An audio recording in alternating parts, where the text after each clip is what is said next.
Así es la vida en Perú, el país donde ellas te engañan y tienen dos parejas. En el corazón de Sudamérica, donde los Andes se alzan como una muralla que parece dividir el cielo de la selva, se encuentra Perú. Un país en el que la geografía parece hecha a mano por los dioses, lleno de misterios que desafían a la ciencia. Limitando al norte con Ecuador y Colombia, al este con Brasil, al sureste con Bolivia, al sur con Chile y al oeste con el Océano Pacífico, Perú se extiende sobre una superficie tan vasta que lo convierte en el tercer país más grande de Sudamérica, con más de 1.280.000 kilómetros cuadrados. Un territorio casi tan extenso como Francia, Alemania y el Reino Unido juntos, o comparable en tamaño a Egipto, lo que da una idea de la magnitud de este país que encierra desde desiertos hasta glaciares, desde ruinas milenarias hasta selvas, donde aún habitan pueblos que jamás han visto un móvil o una carretera. A pesar de su tamaño, la densidad de población de Perú es muy baja, y mucho se debe a que gran parte del territorio es inaccesible, con selvas densas, montañas imposibles y regiones donde las carreteras no existen. Esta dificultad geográfica ha permitido que el país conserve lugares de una belleza virgen, paisajes donde la naturaleza aún gobierna y donde habitan decenas de tribus que jamás han sido contactadas por la civilización moderna. Entre sus más fascinantes maravillas que iremos descubriendo en este viaje, Perú oculta pueblos que flotan sobre el agua, montañas que cambian de color con la luz del sol y una joya que asombra al mundo entero. Machu Picchu. Fue el 24 de julio del año 1911 cuando el explorador estadounidense Hiram Bingham se internó en las montañas de los Andes en busca de antiguas ciudades perdidas del Imperio Inca. Envuelto por la niebla espesa de la selva alta, el explorador halló algo que el mundo moderno desconocía por completo. Entre la vegetación que lo devoraba todo, emergían los restos de una ciudad derruida, una urbe de piedra perfectamente labrada que reflejaba avances impropios para la época en que fue construida. Muros encajados con precisión milimétrica, terrazas agrícolas suspendidas entre abismos y canales de agua que aún funcionaban pese al paso de los siglos. Era el vestigio silencioso de una civilización avanzada de la que poco se sabía, un enclave oculto que había resistido al tiempo, a la conquista y a la naturaleza. Aquel lugar, cubierto por la niebla y protegido por los picos andinos, sería más tarde conocido como Machu Picchu, nombre que en quechua significa montaña vieja, en referencia al cerro que la resguarda.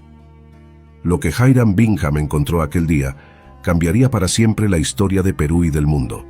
Aquellas ruinas, erigidas a más de 2.400 metros de altura, revelaban un conocimiento arquitectónico, astronómico y espiritual que aún hoy asombra a los científicos. Algunos sostienen que Machu Picchu fue un santuario sagrado, un punto de conexión entre los dioses y la tierra. Otros creen que fue una residencia real del emperador Pachacútec. También hay quienes afirman que fue un observatorio astronómico, donde los incas calculaban los solsticios y las estaciones con una precisión que desafía toda lógica para su tiempo. Lo cierto es que su perfección arquitectónica, su ubicación inaccesible y su profundo simbolismo espiritual la han convertido no solo en una de las maravillas más impresionantes de la humanidad, sino también en una de las 7 maravillas del mundo moderno.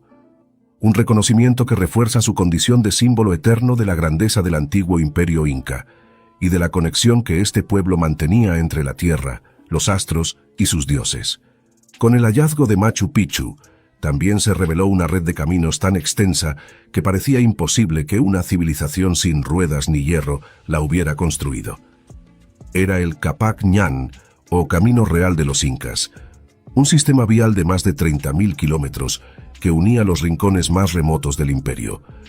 Estas calzadas atravesaban selvas, desiertos y montañas, conectando ciudades, templos y centros administrativos.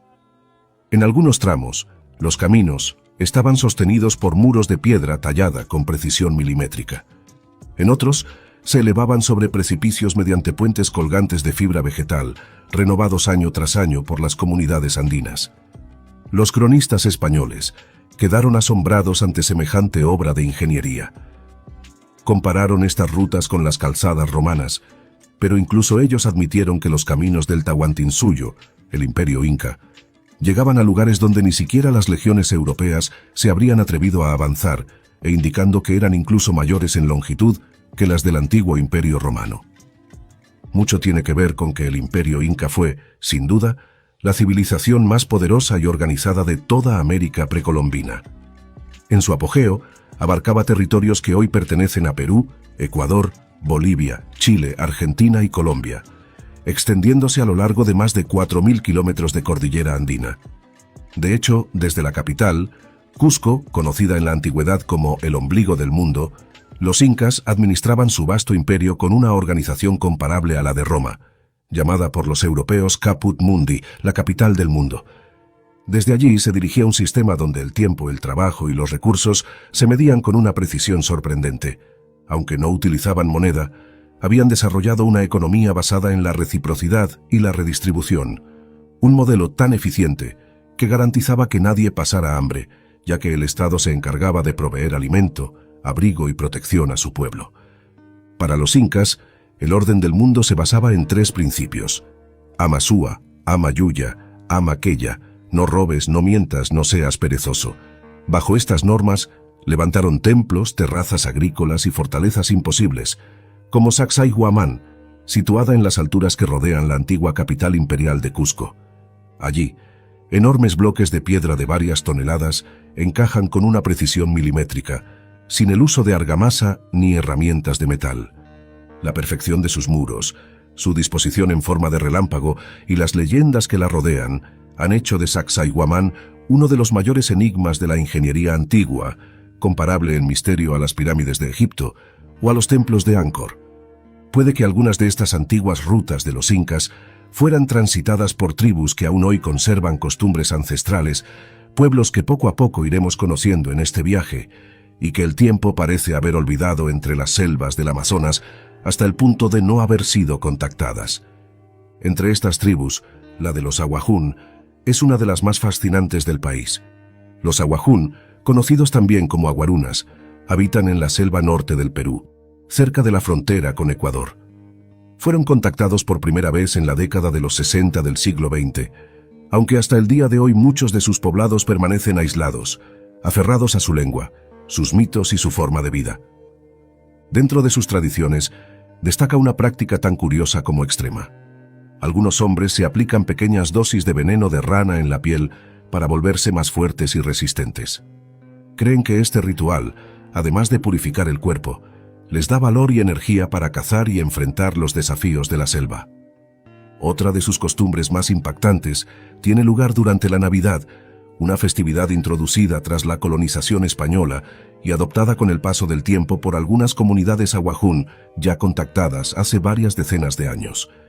Durante esos días, hombres y mujeres se enfrentan a puño limpio y con el torso descubierto, ante la mirada de todo el pueblo. Por extraño que pueda parecer, estas peleas no se hacen por odio ni por venganza, sino como una forma de liberar tensiones, resolver conflictos y comenzar el nuevo año sin rencores. Esta tradición, que combina honor, coraje y purificación espiritual, refleja la manera en que los awajún han sabido fusionar sus antiguas creencias con las influencias del cristianismo, dando lugar a un ritual único en el mundo. Estas expresiones culturales son un reflejo del alma de un pueblo que ha resistido el paso del tiempo y la influencia externa. Los awajún, como muchas otras etnias del Perú, mantienen una conexión profunda con la tierra, con los espíritus del bosque y con los ciclos naturales que marcan su existencia. Sin embargo, con el paso de los siglos, estas realidades ancestrales se han entretejido con influencias más modernas, dando lugar a una identidad compleja en la que el impacto del colonialismo sigue siendo visible. El contacto con el mundo exterior transformó su modo de vida, su espiritualidad y su relación con la naturaleza, alterando para siempre el equilibrio que durante milenios habían mantenido con su entorno. Con la llegada de los españoles en el siglo XVI, el poderoso imperio inca fue sometido a un proceso brutal de conquista y transformación. Las estructuras sociales, los templos y las lenguas ancestrales fueron reemplazados por la religión y la organización europea. El nombre Perú tiene un origen que tiene también que ver con la conquista española. Según la leyenda, los exploradores que llegaron aquí escucharon de los locales sobre un gobernante o territorio llamado Virú o Pelú. Con el tiempo, los españoles adaptaron este nombre, primero como Virú y luego como Perú, para referirse a las tierras que hoy conocemos. Así, lo que comenzó como la referencia a un pequeño cacique se convirtió en el nombre de todo un país, mostrando cómo los colonizadores europeos adoptaban y transformaban palabras indígenas para designar enormes territorios, hasta entonces desconocidos. Durante los siglos de colonización, este encuentro entre europeos e indígenas transformó profundamente tanto la cultura del país como, en cierta medida, la genética de sus habitantes. Algunos cronistas de la época colonial y antropólogos han afirmado que los antiguos peruanos eran más altos, fuertes y corpulentos que las generaciones posteriores y actuales. De hecho, muchos relatos populares aseguran que los incas podían alcanzar más de 2 metros de estatura y poseer una fuerza física extraordinaria, cualidades que, según algunas creencias, se habrían perdido tras la mezcla genética ocurrida durante la colonización española. Probablemente sea difícil saber con exactitud si la llegada de los españoles provocó un cambio tan drástico en la genética peruana, pero la ciencia moderna tiende a descartar diferencias tan extremas. Explica que las variaciones en la complexión física pertenecen más bien a factores ambientales, nutricionales y sanitarios, acompañados del paso del tiempo, que a un cambio genético real. Los estudios osteológicos más fiables sugieren que la altura media para los hombres del periodo incaico rondaba los 1,62 m o incluso algo menos, y para las mujeres alrededor de 1,53 m. Una altura que no parece haber variado demasiado, pero acompañada de una fuerza que parecía descomunal, ya que se han encontrado hachas de piedra, macanas de madera reforzada o espadas ceremoniales que requerían un nivel de fortaleza y resistencia física elevado, ya que pesaban decenas de kilogramos. Esto sugiere que tanto hombres como mujeres incas podían estar en excelente forma física para su época, con una musculatura adaptada a la vida de altura, al trabajo agrícola intensivo y a las exigencias del imperio que realmente los convirtieron en una de las sociedades más poderosas de la antigüedad. Antes de la llegada de los colonizadores, el Tahuantinsuyo, nombre con el que los incas llamaban a su imperio, que significa las 4 regiones del mundo, había alcanzado un nivel de organización y poder comparable al de las grandes civilizaciones del mundo antiguo. Su legado aún puede sentirse en cada piedra de Cusco, en las terrazas que escalan las montañas y en los caminos que siguen desafiando al tiempo. A pesar del paso de los siglos, el espíritu del antiguo imperio sigue vivo, mezclado con la fe, la resistencia y la identidad de un pueblo que nunca dejó de luchar por su origen. Y si hablamos de resistencia, pocos lugares la representan mejor que La Rinconada, una ciudad que parece desafiar los límites de la vida humana. Ubicada a más de 5.000 metros de altura, es la población permanente más alta del planeta, un lugar donde el aire escasea, el frío cala los huesos y la esperanza se mide en gramos de oro. La Rinconada es considerada la ciudad más peligrosa del planeta, debido en parte a que miles de personas arriesgan sus vidas cada día en las minas heladas de los Andes, buscando ese metal brillante que brota de las entrañas de la tierra y que a menudo termina devorando sus sueños. El nombre La Rinconada se dice que proviene de su ubicación en una especie de rincón remoto de la cordillera de los Andes. Este aislamiento geográfico es parte de lo que convierte a la ciudad en un lugar tan misterioso y peligroso, donde la vida parece estar completamente desconectada del mundo exterior. Esta malfamada ciudad, conocida también como la Ciudad sin Ley del Perú, está ubicada en los Andes peruanos, alzándose imponente a más de 5.100 metros sobre el nivel del mar, convirtiéndose así también en la ciudad habitada más alta del planeta. Este enclave atrae a miles de personas cada año, buscando el oro que brota de las entrañas de la tierra, pero a un precio elevado. Aquí encontrar oro puede acabar con tu vida. La mayoría llega atraída por la fiebre del oro, dispuestos a enfrentarse a la vida en la mina, a cambio de una posibilidad de cambiar su destino. Pero lo que parece un paraíso para algunos es una trampa mortal para muchos otros. La ciudad, construida de forma improvisada y sin planificación, es un entramado de calles estrechas, viviendas precarias y casas de colores vibrantes que contrastan con el paisaje árido y desolado. Para llegar a este lugar, el viaje comienza en Lima, la capital de Perú, y luego se dirige hacia Puno, a 3.800 metros de altitud, donde los viajeros deben aclimatarse para evitar el mal de altura, ya que, como verás, si no tienes cuidado y viajas a La Rinconada, el mero hecho de respirar podría acabar con tu vida. Es por ello que la adaptación a tan altas altitudes no es fácil. El motivo está en que en la Rinconada, el aire tiene menos de la mitad de oxígeno que al nivel del mar, y el simple hecho de respirar, como te comentaba, puede convertirse en un desafío mortal. Sin una preparación adecuada, el cuerpo humano puede empezar a experimentar problemas graves, desde dolores de cabeza y náuseas hasta insuficiencia respiratoria. Sin los equipos adecuados, como medidores de oxígeno en sangre o bombonas de oxígeno, la vida aquí puede ser un verdadero desafío, y muchos sucumbiríamos a los efectos de la altitud en poco tiempo. Durante el ascenso hacia la Rinconada, las condiciones se vuelven cada vez más extremas. La nieve cubre el suelo, y a medida que se avanza, la altitud provoca dolor de cabeza y un descenso alarmante en los niveles de oxígeno.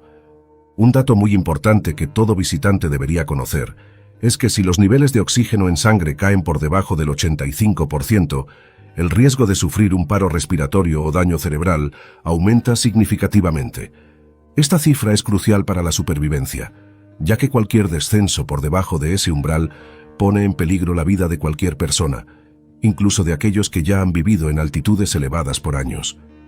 Muchos de los que llegan aquí, conscientes del riesgo mortal que enfrentan, prefieren ser escoltados por la policía para evitar ser atacados por los locales, que ven a los forasteros como una presa fácil en este entorno hostil. Sin un nivel de oxígeno adecuado, la fatiga extrema, los mareos y la pérdida de conciencia son comunes, lo que convierte a la Rinconada en un lugar mortal para quienes no toman las precauciones necesarias.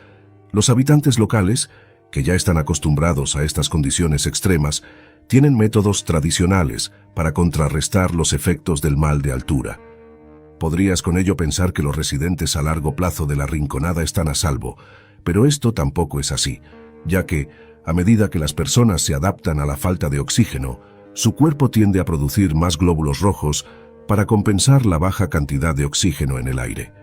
Un proceso que puede descontrolarse y llevar a una condición llamada la enfermedad de Monge, debido a ese aumento excesivo de glóbulos rojos que puede causar problemas graves en el sistema cardiovascular, como hipertensión pulmonar y fallos en el corazón, pudiendo ocasionar complicaciones mortales si no se trata a tiempo.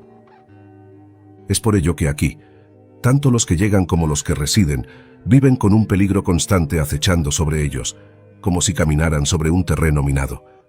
Pero el peligro de la Rinconada no está solo en la falta de oxígeno, ni mucho menos. Las calles, aunque están llenas de actividad, son extremadamente peligrosas. Aquí, el tráfico de personas, los robos y la violencia son una constante, mientras que la vida de los habitantes depende de la minería, también potencialmente mortal, y las transacciones clandestinas.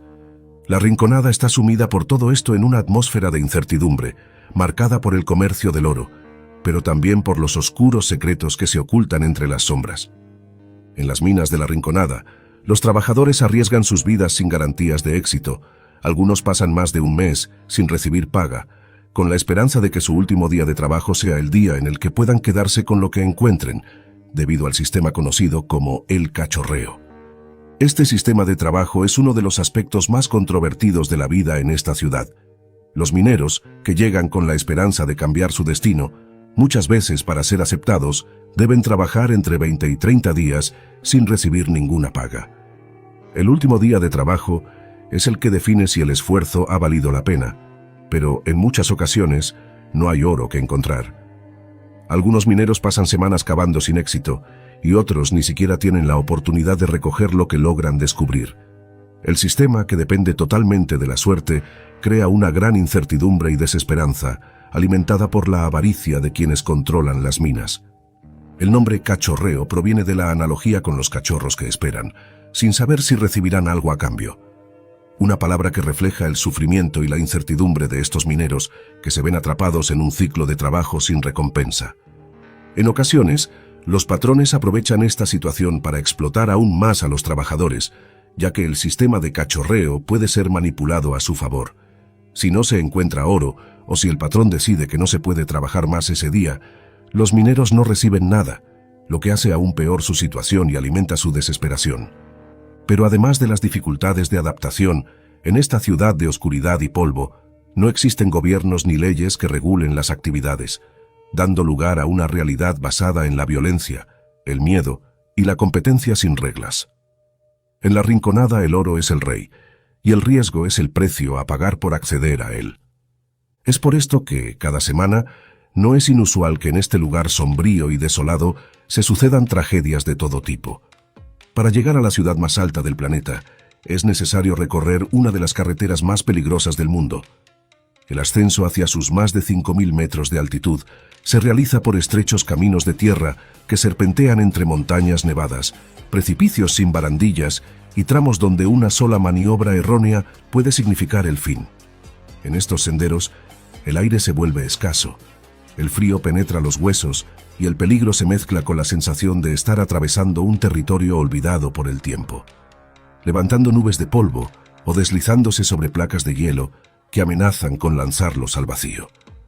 Estas rutas fueron antiguamente caminos mineros, abiertos a golpe de dinamita en las laderas andinas.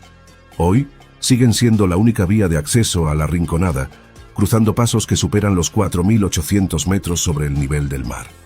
Con frecuencia, los derrumbes bloquean el paso durante horas, y los conductores deben esperar bajo temperaturas que descienden hasta los 15 grados bajo cero, mientras el mal de altura hace que la cabeza palpite y la vista se nuble.